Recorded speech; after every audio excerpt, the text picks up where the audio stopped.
नमस्कार, आप देख रहे हैं जोहार झारखंड। मैं हूं शुभे मिश्रा आपके साथ। चलिए करते हैं खबरों की शुरुआत। राजधानी रांची के कांटाटोली फ्लाईओवर के मटेरियल साइट पर क्रेन में दबकर सिविल इंजीनियर की मौत हो गई। इस दर्दनाक हादसे ने सेफ्टी नॉर्म्स को लेकर गंभीर सवाल खड़े कर दिए हैं।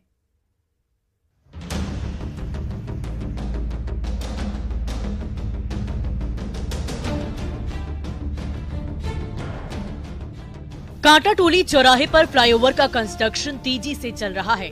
उस कंस्ट्रक्शन साइट से थोड़ी ही दूर पर नामकुम में है मटेरियल साइट, जहां रॉ मटेरियल रेडी होता है और उससे यहां से कंस्ट्रक्शन साइट यानी कि कांटाटोली चौराहे पर भेजा जाता है ताकि कंस्ट्रक्शन जोर पकड़े और रांची को रफ्तार मिले। पर बुधवार की सुबह नामकुम की कंस्ट्रक्शन साइट पर हुए दर्दनाक हादसे ने मजदूरों और कर्मचारियों को हिलाकर रख दिया है। हुआ यूं कि क्रेन के जरिए सरिया के गट्ठर को एक जगह से दूसरी जगह ले जाया जा रहा था, तभी क्रेन का संतुलन बिगड़ा और उसके नीचे आकर सिविल इंजीनियर चूड़ामणि कुमार गंभीर रूप से जख्मी हो गए। उन्हें तुरंत रिम्स ले जाया गया पर बचाया नहीं जा सका। हम लोग भगदड़ हुआ और फिर देखे पूरा गंभीर स्थिति में है, तो जो मिला कंपनी का कैंपर उससे तुरंत लेके इनको अस्पताल लाए। अस्पताल में जहां उनको मृत घोषित कर दिया गया है। आने के बाद हम देखे कि जो हाइड्रा ये जो पीछे लगा हुआ है, इसी हाइड्रा से मेरा दोस्त जो है ना दब गया था और वो सरिया जो है उस पे लोड था और दब गया था। और यहाँ पे जिस हिसाब से मेरा अनुभव बताता है कि इस एरिया में यहाँ पे कोई सेफ्टी मेजर का पालन नहीं किया जा रहा है। डरेंगे क्यों नहीं सर? डर लग रहा है। डर तो लग रहा है, कांप रहा हूँ मैं। कांटाटोली फ्लाईओवर की कंस्ट्रक्शन और मटेरियल साइट दोनों में से किसी भी जगह पर सेफ्टी नॉर्म्स का पालन होता नजर नहीं आ रहा। न किसी कर्मचारी ने हेलमेट और शूज पहन रखी है और न ही किसी ने एहतियातन किसी तरह का ख्याल रखा है। नतीजा ये हो रहा है कि आए दिन हादसे हो रहे हैं और उसमें बेमौत मजदूर और कर्मचारी मारे जा रहे हैं। क्रेन से दबकर मारे गए सिविल इंजीनियर के परिजनों ने भी कंस्ट्रक्शन कंपनी पर गंभीर सवाल खड़े किए हैं। 11 से 11:15 के बीच में सूचना मिली थी। यहाँ पे जब आके मैंने देखा तो ऑन द स्पॉट भैया पड़े हुए थे, ना उनका सांस चल रहा था ना कुछ नहीं चल रहा था। डेट कर चुके। अब घटना तो भाई कहीं हो सकती है, कोई घटना हो गई अचानक, मट्टी मान लीजिए धंस गया, दब गया। और सारे कर्मचारी यहाँ के जो हैं, जो भी यहाँ काम कर रहे हैं, सारे इंश्योर्ड हैं, इसलिए वो कोई सेफ्टी मैनेजमेंट की बात नहीं। सेफ्टी मैनेजमेंट सब देख करके सबको काम पे लगाया जाता है और काम दिया जाता है। एक और कांटाटोली फ्लाईओवर का निर्माण कार्य तेजी से चल रहा है, पर उसके निर्माण में हो रही लापरवाही, उसमें बेमौत मारी जा रही जिंदगियों से जुड़ा सवाल गहराता ही जा रहा है। ओम प्रकाश, न्यूज़ 18, रांची। वहीं झारखंड के मुख्यमंत्री हेमंत सोरेन ने कहा है कि नियोजन नीति का हल जल्द निकलेगा। सदन में चर्चा का जवाब देते हुए उन्होंने कहा कि इस मुद्दे पर सर्वसम्मत हल निकाला जाएगा। जो प्रयास होगा, ये प्रयास विधि सम्मत, संवैधानिक रूप से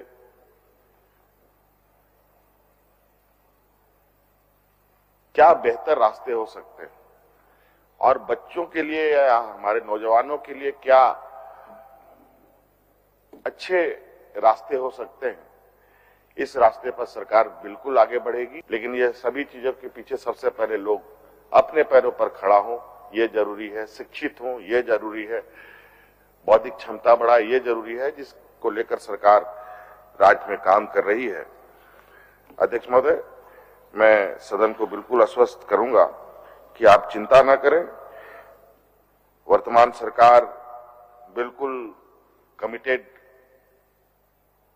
इस राज्य के प्रति है और अपनी कमिटमेंट को हर संभव और हर तरीके से पूरा करने का प्रयास भी करती है और प्रयास भी किया है और अपने कमिटेड को जो। और राजधानी रांची की सड़कों पर उतरे छात्रों ने विधानसभा घेरने की पूरी कोशिश की, पर उन्हें रास्ते में रोक दिया गया। बाद में सरकार के आश्वासन पर छात्रों ने आंदोलन वापस ले लिया।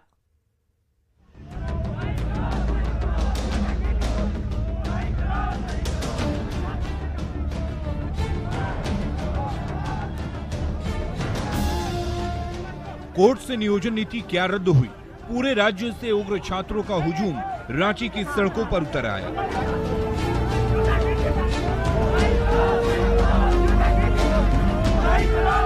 कोई गुमला से आया था,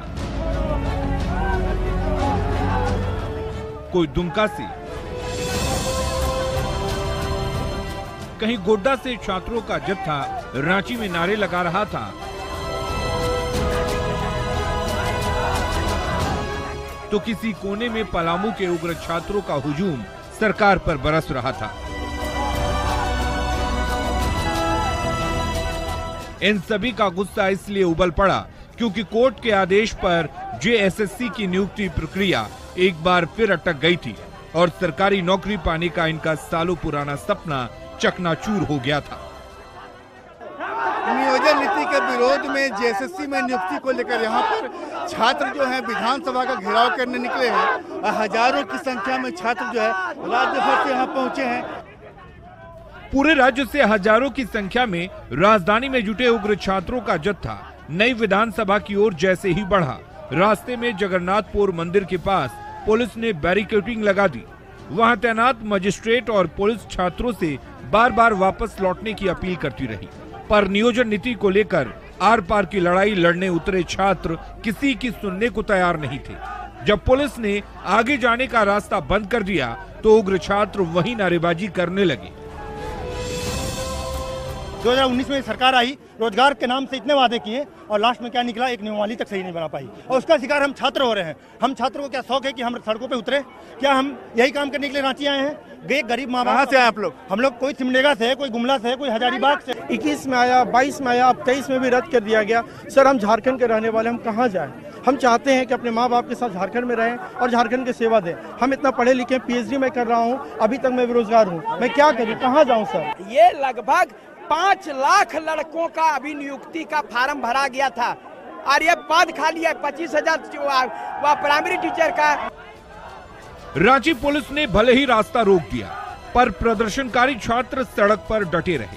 सुबह से दोपहर और दोपहर से शाम हो गई, उग्र छात्रों के तेवर ठंडा पड़ने का नाम नहीं ले रहे थे। जैसे जैसे वक्त गुजरता रहा, वैसे वैसे विरोध प्रदर्शन का सिलसिला और तेज होता रहा। आखिरकार सड़क पर डटे छात्रों को मनाने मंत्री से लेकर जेएमएम, आरजेडी, कांग्रेस, लेफ्ट और आजसू का प्रतिनिधिमंडल उनके बीच पहुंचा और उनकी मांगों पर उचित कार्रवाई करने का भरोसा भी दिलाया। दिनों के अंदर आपने कहा है कि बहुत जल्द होगा और जो मांग है वो जायज है और सहमति लगभग बन ही जाएगी। 2 से 3 महीनों का जिक्र आप लोगों ने किया। हाँ, 2 महीने। सुप्रीम कोर्ट नहीं जाने की बात कही आप लोगों ने, कहा तो सभी को भावना को ध्यान में रखते हुए सरकार काम करेगी। हम लोग सहमत हैं बच्चों की मांगों से, हमने आश्वस्त किया है। उनकी भावना से माननीय मुख्यमंत्री को हम लोग अवगत कराएंगे। कितने दिनों के अंदर भरोसा दिया है? तुरंत। सरकार की ओर से सकारात्मक आश्वासन मिलते ही रांची की सड़क पर दिन भर डटे आंदोलनकारियों के चेहरे पर खुशी लौट आई और छात्र नेताओं की अपील पर उनका जत्था वापस अपने गांव, घर इस उम्मीद में लौट गया कि उनकी मांगों पर सरकार जल्द ही फैसला लेगी। संजय सिन्हा, न्यूज़ 18, रांची।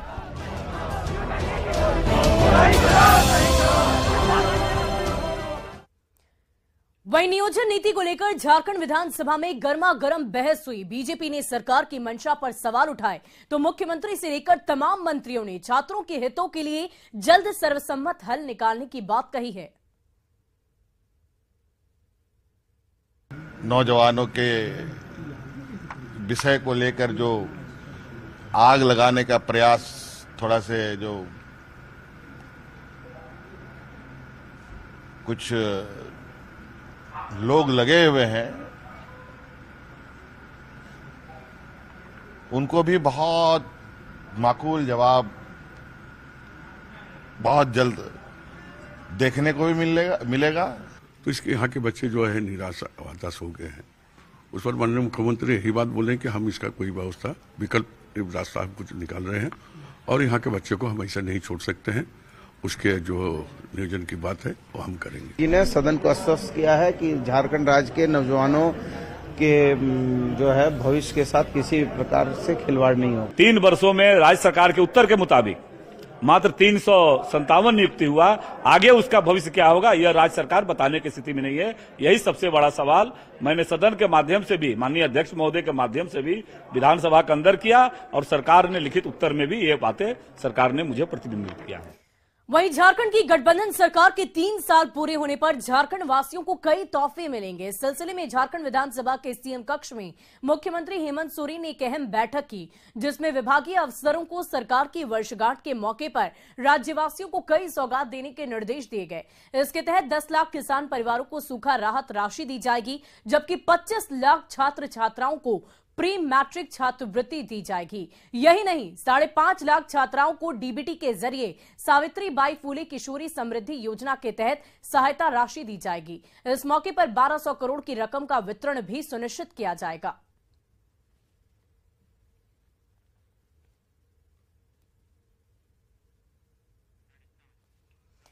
और झारखंड विधानसभा में ध्वनि मत से दूसरा अनुपूरक बजट पास हो गया है। करीब 8,500 करोड़ के इस बजट में सबसे ज्यादा रकम ऊर्जा विभाग को दे दी गई है। रांची संवाददाता अविनाश कुमार की ये रिपोर्ट देखिए। झारखंड विधानसभा के शीतकालीन सत्र के तीसरे दिन भी सत्ता पक्ष और विपक्ष के बीच आरोप प्रत्यारोप का दौर चलता रहा। विपक्ष के बहिष्कार के बीच सदन में 8,533 करोड़ रुपए का दूसरा अनुपूरक बजट ध्वनिमत से पारित हो गया। जो इस प्रस्ताव के पक्ष में है वह हाँ कहें, जो इस प्रस्ताव के विपक्ष में है वह ना कहें। मैं समझता हूं कि प्रस्ताव के पक्ष में बहुमत है, पक्ष में बहुमत है। ये प्रस्ताव बजट पर चर्चा का जवाब देते हुए वित्त मंत्री रामेश्वर उरांव ने दावा किया कि इस अनुपूरक बजट से राजकोषीय लक्ष्यों पर कोई बुरा असर नहीं पड़ेगा, बल्कि बेहतर वित्तीय प्रबंधन की बदौलत सरकार बजट राशि का इंतजाम कर लेगी। अध्यक्ष महोदय, मैं यह स्पष्ट करना चाहूंगा कि सरकार के अनुपूरक प्रस्ताव से राज्य के राजकोषीय लक्ष्यों पर प्रतिकूल असर नहीं पड़ेगा। मैं सदन को आश्वस्त करना चाहूंगा कि राज्य के आंतरिक वित्तीय स्रोतों के सघन पर्यवेक्षण तथा बेहतर प्रबंधन से इस अतिरिक्त राशि की व्यवस्था की जाएगी। दूसरे अनुपूरक बजट में सबसे ज्यादा रकम ऊर्जा विभाग के लिए आवंटित की गई है। इसके पीछे वजह है कि झारखंड की जनता को 100 यूनिट मुफ्त बिजली देने का वादा। इसके लिए ऊर्जा विभाग को 2,733 करोड़ रुपए दिए गए हैं। इसके अलावा कृषि विभाग को 595 करोड़ रुपए, खाद्य विभाग को 197 करोड़ रुपए, स्वास्थ्य विभाग को 434 करोड़ रुपए, गृह विभाग को 220 करोड़ रुपए और श्रम विभाग को 160 करोड़ रुपए दिए गए हैं। अनुपूरक बजट अंतर्गत प्रथम अनुपूरक से प्राप्त झारखंड आकस्मिकता निधि की 500 करोड़ रुपए की राशि के अधीन ऊर्जा क्रय के बकाया मद में 300 करोड़ रुपए महिला बाल विकास एवं सामाजिक सुरक्षा विकास द्वारा नियुक्त ICDS कर्मियों के वेतन भुगतान इत्यादि में 30 करोड़ रुपए, झारखंड उच्च न्यायालय के निमित्त लगभग 16 करोड़ रुपए, मंत्रिमंडल सचिवालय प्रोटोकॉल हेतु लगभग 12 करोड़ रुपए एवं अन्य मदों में लगभग 10 करोड़ रुपए के व्यय की प्रतिपूर्ति का प्रस्ताव है। झारखंड विधानसभा से पारित दूसरे अनुपूरक बजट ने राज्य सरकार के विभिन्न विभागों को नई ऊर्जा दी है। इस बजट के अनुरूप विभागीय कामकाज में जल्द ही तेजी लाई जाए तो झारखंड में विकास की गति को नई ऊंचाई पर पहुंचाया जा सकता है। और गिरिडीह में जैनियों की पवित्र स्थल पारसनाथ को पर्यटन की बजाय धार्मिक स्थल घोषित किया जाएगा।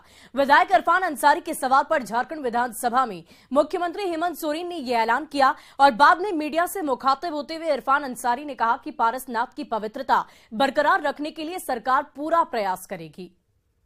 पारसनाथ जैनिस्ट का पहचान है, वहाँ जो नहीं चाहती जबरदस्ती कैसे दे दीजिएगा पर्यटन स्थल का दर्जा। तो हमारे मुख्यमंत्री जी ने मेरी बातों को गंभीरता से लिया और आज ही अधिसूचना निकाल दिया गया है और अब वो पर्यटन स्थल का दर्जा नहीं होगा। और इस बीच राजधानी रांची से आपको बड़ी खबर बता दें, जहां कुख्यात नक्सली कुंदन पाहन को बरी किया गया है। दरअसल सबूत के अभाव में नक्सली को बरी किया गया।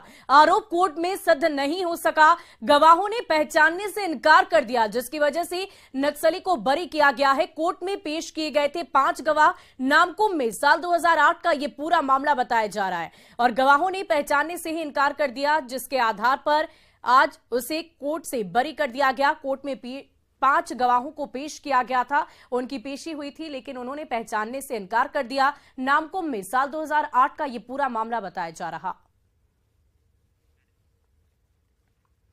और चलिए बढ़ते आगे। झारखंड प्रदेश कांग्रेस में मचा घमासान थमने का नाम नहीं ले रहा है। पार्टी के प्रदेश अध्यक्ष राजेश ठाकुर के खिलाफ सार्वजनिक रूप से बयानबाजी करने वाले 7 नेताओं के खिलाफ कांग्रेस के अनुशासन समिति ने शो कॉज जारी किया है। उन्हें जवाब देने के लिए 14 दिन का वक्त दिया गया है और इनमें आलोक दुबे, राजेश गुप्ता, लाल किशोर नाथ, शाहदेव जैसे नेताओं के नाम हैं। साथ ही पार्टी के जिला अध्यक्षों से भी पार्टी के खिलाफ काम करने वाले नेताओं की लिस्ट मांगी गई है। हम लोगों ने सर्वसम्मत से ये फैसला लिया है कि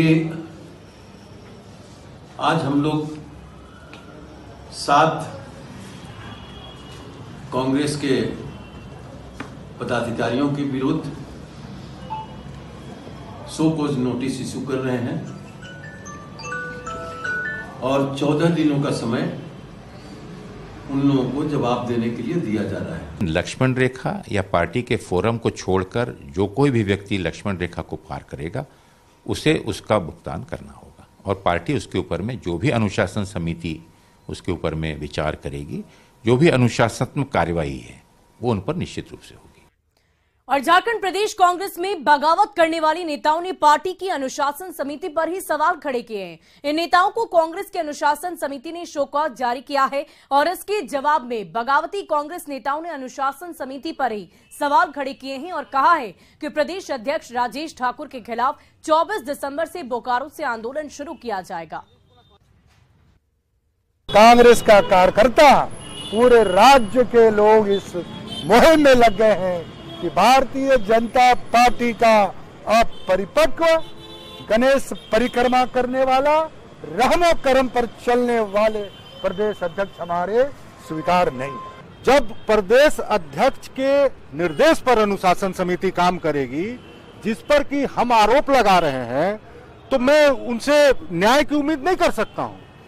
इसलिए कि ये बातें पहले से तय स्क्रिप्ट था और अध्यक्ष के प्रभाव में अनुशासन समिति काम कर रही है। पार्टी के खिलाफ कोई भी कार्य होगा तो मेरे जैसा कार्यकर्ता हमेशा खड़ा होकर के बोलेगा। इस बात को हम लोग कहीं भी बोल सकते हैं। अब क्या उनका शोकॉज आता है, शोकॉज को पढ़ने के बाद जो न्याय संगत होगा, जो संगठन हित की बात होगी, उस पर हम लोग बात करेंगे, उसके जवाब देंगे। और रांची की ईडी कोर्ट में 100 करोड़ के एमडीएम घोटाले पर सुनवाई हुई। इस दौरान आरोपी संजय तिवारी की कोर्ट में पेशी हुई। दोनों पक्षों की दलील सुनने के बाद अदालत ने सुनवाई की अगली तारीख 9 जनवरी की मुकर्रर की है और अब इसी दिन आरोपी की ओर से डिस्चार्ज पिटीशन फाइल की जाएगी। इस मामले में सितंबर 2017 में 100 करोड़ का एमडीएम घोटाला सामने आया था, जिसमें एसबीआई धुरवा ब्रांच से भानु कंस्ट्रक्शन के 34 खातों में अवैध तरीके से 100 करोड़ रुपए स्थानांतरित कर दिए गए थे।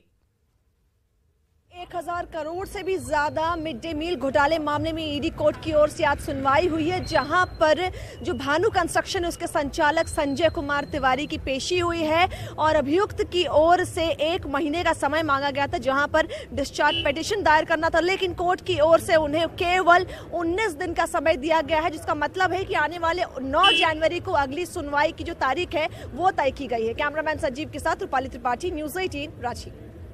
वहीं धनबाद की कुजामा कोलियरी में महिला आरजेडी अध्यक्ष चंद्रावती देवी के घर पर अपराधियों ने बम और गोली चलाकर दहशत फैला दी। हमले में आरजेडी नेत्री का परिवार बाल बाल बच गया। लोधना पुलिस ने घटनास्थल से खोखा और बम बरामद किया। इस मामले में कई आरोपियों पर प्राथमिकी दर्ज कराई गई है। दरअसल आरोपी राजू खान के मारपीट मामले में आरजेडी नेत्री चंद्रावती देवी का बेटा राहुल गवाह है। गवाही नहीं देने का दबाव बनाने के लिए उनके घर पर हमला किया गया। नहीं बोला, ढेर गुंडा बन रहा है, गवाही दे रहा है राजू खान के से बोला ओकरा। बस इतने में देखे कि खिड़की के मैंने हमारे दरवाजा पर फाका है, वो उसी से देखे कि मैंने पिस्तौल निकाल के उतान रहा है। ओकरा बाद में वो लोग तुरंतले मैंने वो फायरिंग किया, फायरिंग करके तुरंत मैंने बम पटक के मैंने निकल गया। अपने दरबार साथ में पहुंचा, तुरंत तत्काल पहुंचा तो देखा कि कुछ फटा हुआ बम का अवशेष था और एक जिंदा बम और एक गोली का खोखा। मैं उस पर जांच कर रहा हूँ। जांच करने के बाद जो भी होगा मैं इसमें कार्रवाई कर रहा हूँ और जो भी जांच में रहेंगे उनको बक्से नहीं जाएंगे, जो भी व्यक्ति रहेंगे नहीं छोड़ेंगे। जमशेदपुर के ठेकेदार सुनील पांडे के अगवा हुए 10 दिन का वक्त गुजर गया, पर पुलिस के हाथ अब तक खाली है। नाराज परिजनों और मोहल्ले वालों ने डीसी और एसएसपी से गुहार लगाई, फिर भी कोई आश्वासन नहीं मिला तो उग्र परिजन डीसी दफ्तर के बाहर धरने पर बैठ गए। मानगो के ठेकेदार सुनील पांडे को 10 दिन पहले गोविंदपुर से अगवा कर लिया गया था। इस सिलसिले में उलीडी थाने में एफआईआर भी दर्ज कराई गई। परिजनों ने 25 दिसंबर तक का अल्टीमेटम देते हुए आत्मदाह तक करने की धमकी दी है। आदमी कमाने वाला है, ये 20 आदमी खाने वाला है। 25 तारीख तक अगर नहीं आते ना मेरे पापा, दूसरे का पता नहीं, लेकिन अपना और अपने परिवार को ना सामने मैं जला दूंगी। उसके बाद देखते हैं कौन क्या करता है। किसी को नहीं मैं पकड़ सकती हूँ, अपने आप को तो पकड़ सकती हूँ ना। और राजधानी रांची में सड़क हादसों को कम करने के लिए रांची नगर निगम की ओर से सड़क पर लगाए गए लोहे की बैरिकेडिंग को रिप्लेस कर प्लास्टिक की बैरिकेडिंग लगा दिए गए। जिन चौराहों पर सबसे ज्यादा हादसे होते हैं वहां सबसे पहले बैरिकेडिंग लगाई जा रही है। साथ ही रांची नगर निगम ने जवानों को फ्लोरेसेंट ड्रेस कोड देने का भी फैसला लिया है ताकि सड़क हादसों के दौरान वो खुद को भी सुरक्षित रख सके। और अधिक जानकारी दे रही है न्यूज 18 संवाददाता रूपाली त्रिपाठी। राजधानी रांची में तेजी से हो रहे सड़क हादसों को रोकने के उद्देश्य से नगर निगम और प्रशासन ने लोहे की बैरिकेडिंग से इस वक्त प्लास्टिक की बैरिकेडिंग को रिप्लेस कर दिया है। सामने आप देखेंगे कितने भी चौक चौराहे जो मुख्य है जहां पर सबसे ज्यादा दुर्घटनाएं घटती थी वहां पर फिलहाल प्लास्टिक की बैरिकेडिंग्स को लगा दिया गया है ताकि सड़क हादसों को रोका जा सके। इसके साथ साथ नगर निगम ने रात में तैनात जवानों के लिए भी फ्लोरेसेंट ड्रेस कोड जो है वो मुहैया कराने का योजना बनाया है। जल्द ही जवानों को भी फ्लोरेसेंट कपड़े दे दिए जाएंगे ताकि सड़क हादसों में खुद जवान भी सुरक्षित रह पाए। कैमरामैन संजीव के साथ रूपाली त्रिपाठी, न्यूज 18 रांची। और अगली खबर गिरिडीह से, जहां बाबा दुखहरण नाथ मंदिर परिसर में स्थित बजरंगबली की खंडित प्रतिमा और मंदिर का शुद्धिकरण किया गया। पुलिस प्रशासन की मौजूदगी में आयोजित इस पूजा अर्चना कार्यक्रम के दौरान सुंदरकांड पाठ संपन्न कराकर भंडारा किया गया। आपको बता दें कि कुछ दिन पहले ही असामाजिक तत्वों ने बजरंगबली की प्रतिमा को खंडित करने की कोशिश की थी, जिसके बाद ग्रामीणों का आक्रोश फूट पड़ा था। हालांकि पुलिस की सतर्कता ने माहौल को बिगाड़ने से रोक लिया। मामला शांत होने के बाद अब मंदिर में एक बार फिर से बजरंगबली की पूजा शुरू कर दी गई है। आज का कार्यक्रम सुंदरकांड का पाठ था और भोग वितरण का कार्यक्रम है। और फिलहाल इस बुलेटिन में अभी के लिए बस इतना ही, लेकिन न्यूज 18 बिहार झारखंड पर खबरों का सिलसिला लगातार जारी है।